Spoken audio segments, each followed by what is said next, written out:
ನಾನು ನನ್ನ ಮತಕ್ಷೇತ್ರದಲ್ಲಿ ಕಾರ್ಯಕ್ರಮಗಳ ಒತ್ತಡಗಳ ಮಧ್ಯೆ ಬಹಳ ಬ್ಯುಸಿ ಇದ್ದೆ. 8ನೇ ತಾರೀಕು ನಿನ್ನೆ ರಾಜ್ಯ ಸರ್ಕಾರ ವಿರುದ್ಧ ಏನು ಸ್ಕೀಮ್ಗಳು ಅಂಗವಿಕಲ ವೇತನ, ವಿಧವೆ ವೇತನ, ಗೃಹಲಕ್ಷ್ಮಿ, ಸಂದೇಶ ಸುರಕ್ಷಾ, ಹಾಲಿಗೆ ಪ್ರೋತ್ಸಾಹನ, ಗ್ರಾಮ ಪಂಚಾಯತಿಗೆ ಮನೆಗಳು ಬಿಡುಗಡೆ ಮಾಡಿಲ್ಲ. ನಿನ್ನೆ ದಿವಸ ಬಹಳ ದೊಡ್ಡ ಪ್ರೊಟೆಸ್ಟ್ ಹಮ್ಮಿಕೊಂಡಿದ್ದೀನಿ. 245 ಬೂತ್ಗಳಲ್ಲಿ ನಾನು ಪ್ರವಾಸ ಮಾಡಿದ್ದೀನಿ ಕಳೆದ 10 ದಿವಸಗಳಿಂದ. ಹಾಗಾಗಿ ವಿನಂತಿ ಮಾಡಿದ್ದೆ. ನಿನ್ನೆ ಮಳೆ ಕಾರಣದಿಂದ ಕಾರ್ಯಕ್ರಮ ಮುಂದೂಡಿದ್ವಿ ಅಷ್ಟೇ. ನಮ್ಮ ರಾಷ್ಟ್ರೀಯ ಪ್ರಧಾನ ಕಾರ್ಯದರ್ಶಿಗಳು, ನಮ್ಮ ರಾಜ್ಯದ ಪ್ರಭಾರಿಗಳಾದ ಅಗರ್ವಾಲ್ರವರು ಕೆಲವು ಸೂಚನೆಗಳನ್ನು ಕೊಟ್ಟಿದ್ದಾರೆ. ನಾನು 245 ಬೂತ್ಗಳಲ್ಲಿ ತೆರಳಿ SIR 3 ಬಾರಿ ಸರಳದಲ್ಲಿ ಅಪ್ಲೋಡ್ ಮಾಡಿಸಿದ್ವಿ ನಮ್ಮ BLA 2ಗಳಿಂದ.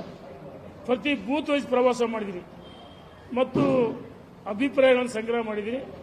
ಇವತ್ತು ಅಗರ್ವಾಲ್ರವರು SIR ಬಗ್ಗೆ, ಸಂಘಟನೆ ಬಗ್ಗೆ ಮತ್ತು ನನ್ನ ಹೊನ್ನಾಳಿ ಮತಕ್ಷೇತ್ರಕ್ಕೆ ಭೇಟಿ ಕೊಡ್ತೀವಿ ಅಂತ ಹೇಳಿದರೆ ನಾನು ಸಹ ಆಹ್ವಾನ ಮಾಡಿದ್ದೀನಿ. ಮತಕ್ಷೇತ್ರ ಬರಬೇಕು. ನಾನು ಸದಾ ಕ್ರಿಯಾಶೀಲ ರಾಜಕಾರಣಿ, ಜನರ ಮಧ್ಯೆ ಇದ್ದು ಕೆಲಸ ಮಾಡ್ತಕ್ಕಂಥವನು, ಬರಬೇಕಂತ ವಿನಂತಿಯನ್ನು ಮಾಡಿದ್ದೀನಿ. ಮುಂದಿನ ಬಾರಿ ಬಂದಾಗ ಬರ್ತೀವಿ ಅಂತ ಹೇಳ್ತಾರೆ. ಹಾಗಾಗಿ ಕೆಲವು ಸೂಚನೆಗಳನ್ನು ಪಕ್ಷ ನನಗೆ ಏನು ತೋರಿಸಿದೆ ಅದನ್ನು ನಾನು ಪಾಲಿಸ್ತೀನಿ.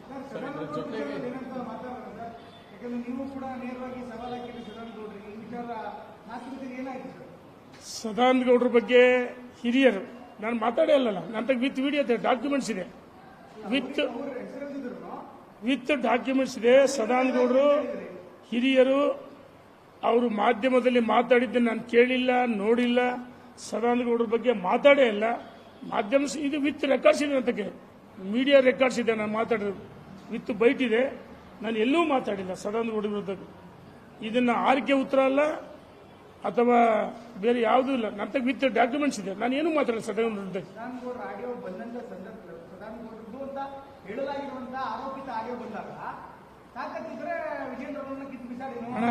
ಸದಾನಂದಗೌಡರ ಬಗ್ಗೆ ಮಾತಾಡೇ ಇಲ್ಲ. ತಾಕತ್ತಿದ್ರೆ ಕಿತ್ ಬಿಸಾಕಿ ಅಂತ ಹೇಳಲ್ಲ. ವಿಜಯೇಂದ್ರ ಸಂಘಟನೆ ಮಾಡ್ತಾರೆ ಅಂತ ಅಷ್ಟು ಹೇಳಿದ್ದೀನಿ. ಧನ್ಯವಾದಗಳು. ಇವತ್ತು ಇದೇ ವಿಚಾರಕ್ಕೆ ಅಂದ್ರೆ ಏನು ಮನಸ್ತಾಪಗಳಾಗ್ತಾ ಇತ್ತು, ಬಹಿರಂಗ ಹೇಳಿಕೆಗಳನ್ನು ಕೊಡ್ತಾ ಇದ್ರು, ಇದೇ ವಿಚಾರಕ್ಕೆ ಕರೆಸಿದ್ದು ಪ್ರಮುಖವಾದ ವಿಚಾರ. ಹಾಗಾಗಿ ಈ ಬಗ್ಗೆ ನಾನು ಸೂಚನೆ ಕೊಟ್ಟರೆ, ಯಾಕಂದ್ರೆ ಈಗ ಸುಧಾಕರ್ ಅವರು ಒಪ್ಕೊಂಡು ಹೋಗಿದ್ದಾರೆ. ಈಗ ನಾನು ಒಂದು ಮಾತಾಡಿದ ತಪ್ಪು ಇನ್ನು ಮುಂದೆ ನಮ್ಮ ಪ್ರಭಾರಿಗಳು ಕೆಲವು ಸೂಚನೆಗಳನ್ನು ಕೊಡ್ತಾರೆ ಅಂತ ಹೇಳಿದ್ದೀನಿ. ಪಕ್ಷದ ಆಂತರಿಕ ವಿಷಯಗಳನ್ನ ಬಹಿರಂಗವಾಗಿ ಮಾತಾಡಬಾರ್ದು ಅಂತೇಳಿ ಕೆಲವು ಸೂಚನೆ ಕೊಟ್ಟಿದ್ದಾರೆ. ನಾನು ಈ ಹಿಂದೆ ಅನೇಕ ಬಾರಿ ಮಾತಾಡಿದ್ದೆ ಸತ್ಯ. ನಮ್ಮ ರಾಜ್ಯದ ಅಧ್ಯಕ್ಷ ವಿಜಯೇಂದ್ರ ಅವರು, ಸನ್ಮಾನ್ಯ ಯಡಿಯೂರಪ್ಪಾಜಿಯವರು ಮತ್ತು ಅಗರ್ವಾಲ್ರವರು, ರಾಷ್ಟ್ರೀಯ ನಾಯಕರು ಮಾತಾಡಬಾರ್ದು ಅಂತ ಹೇಳಿದ್ಮೇಲೆ ನಾನು ಕಳೆದ 2 ವರ್ಷಗಳಿಂದ ಪಕ್ಷದ ನಾಯಕರ ವಿರುದ್ಧ ಮಾತಾಡಿಲ್ಲ. ಈಗಲೂ ಮಾತಾಡಿಲ್ಲ, ಮುಂದೂ ಮಾತಾಡಲ್ಲ. ಧನ್ಯವಾದಗಳು. ಮಳೆ ಬಿಟ್ಟಿಲ್ಲ, ಸೊ ಹೇಗಿದೆ ಸಮಸ್ಯೆ? ಎಲ್ಲ ಹೇಗಿದೆ ನೋಡೋಣ. ರಾಜ್ಯದಲ್ಲಿ ಸರ್ಕಾರ ಸತ್ತೋಗಿದೆ, ICU ವರ್ಣಗಿದೆ, ಟೇಕಪ್ ಆಗಿಲ್ಲ. ಸಿದ್ದರಾಮಯ್ಯನವರು 3 ವರ್ಷ ಮುಖ್ಯಮಂತ್ರಿಗಳಾದರು. DK ಶಿವಕುಮಾರ್ ಮುಖ್ಯಮಂತ್ರಿಗಳಾಗಿ 1 ತಿಂಗಳಾಯಿತು. ಒಂದು ರೀತಿ ಆರಂಭ ಶೂರರಂತೆ ಕೆಲವು ಘೋಷಣೆಗಳು ಮಾಡಿದ್ದಾರೆ. ನಾನು ಮುಖ್ಯಮಂತ್ರಿಗಳಿಗೆ ಒತ್ತಾಯ ಮಾಡ್ತೀನಿ, ಕೇವಲ ಭರವಸೆಗಳು, ಘೋಷಣೆ ಆಗಬಾರ್ದು. ನೋಡಿ, ಪ್ರತಿ ದಿವಸ ತಾಲೂಕು ಕಚೇರಿಗಳ ಮುಂದೆ ಇಡೀ ರಾಜ್ಯದಲ್ಲಿ ಸುಮಾರು 18 ಲಕ್ಷ ಫಲಾನುಭವಿಗಳ ಪೆನ್ಷನ್, ಅಜ್ಜ ಅಜ್ಜಿ, ತಂದೆ ತಾಯಿ ಮತ್ತು ಅಂಗವಿಕಲರು ವೇತನ ಬಿಡುಗಡೆ ಆಗಿಲ್ಲ. ಮೊದಲು ಅವ್ರಿಗೆ ಬಿಡುಗಡೆ ಮಾಡಿ. ನಿಮ್ಮ ಸರ್ಕಾರ ಬೊಕ್ಕಸ ಖಾಲಿ ಇದೆ. ಪಾಪ ವಯೋವೃದ್ಧರಿಗೆ ಯಡಿಯೂರಪ್ಪನವರ ಅಧಿಕಾರದಾಗಿದ್ದಾಗ 50 ರೂಪಾಯಿಂದ 600 ರೂಪಾಯಿ ಮಾಡಿದ್ರು. ಅಂಥವ್ರಿಗೆ ಈಗ ಗೃಹಲಕ್ಷ್ಮಿ ಕೊಡ್ತಲ್ಲ, ವೇತನಗಳು ಸಿಗ್ತಾ ಇಲ್ಲ, ಜನ ಪರದಾಡ್ತಿದ್ದಾರೆ. ಮೊದಲು ವಯೋವೃದ್ಧರಿಗೆ ನೆರವು ಬರಬೇಕು. ಮತ್ತು ಬಹಳಷ್ಟು ಕಡೆ ಜಿಲ್ಲೆಗಳಲ್ಲಿ ಬರಗಾಲ ಇದೆ. ಬರಗಾಲ ಘೋಷಣೆ ಮಾಡಿ ರೈತರಿಗೆ ಸಮರ್ಪಕವಾಗಿ ರಸಗೊಬ್ಬರ, ಯೂರಿಯಾ ವಿತರಣೆ ಮಾಡಿ ಅಂತೇಳಿ ನಾನು ಒತ್ತಾಯ ಮಾಡ್ತೀನಿ. ಮತ್ತು ಇನ್ನು ವಿಶೇಷವಾಗಿ ಹೈನುಗಾರಿಕೆ ರೈತನ ಉಪಕಸುಬು. ಹೈನುಗಾರಿಕೆಗೆ ಪ್ರೋತ್ಸಾಹಧನ ಬಿಡುಗಡೆ ಮಾಡಿಲ್ಲ.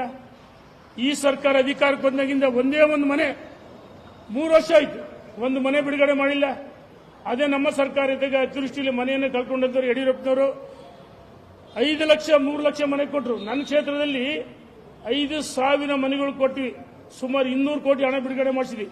ಮೊದಲು ಬಡವರಿಗೆ ಮನೆ ಕಟ್ಟಿಕೊಳ್ಳೋ ಸೂರನ್ನು ರೂಪಿಸಿಕೊಳ್ಳಕ್ಕೆ ಮನೆಗಳು ಬಿಡುಗಡೆ ಮಾಡಿ ಅಂತ ಒತ್ತಾಯ ಮಾಡ್ತೀನಿ. ಇನ್ನು ವಿಧಿವೆಯರು ವಯೋವೃದ್ಧರು ಪ್ರತಿ ದಿವಸ ತಾಲೂಕು ಕಚೇರಿಗಳೆಲ್ಲ ಅಲ್ದಾಡ್ತಾರೆ ಇಡೀ ರಾಜ್ಯಾದ್ಯಂತ 18 ಲಕ್ಷ ಇವತ್ತು ಜನರಿಗೆ ವೇತನ ನಿಂತಿದೆ. ಅವರ ಗೋಳು ಕೇಳೋರಿಲ್ಲ. ಹಾಗಾಗಿ ತಕ್ಷಣ ಹಣ ಬಿಡುಗಡೆ ಮಾಡಬೇಕಂತ ಒತ್ತಾಯ ಮಾಡ್ತೀವಿ. ಧನ್ಯವಾದಗಳು.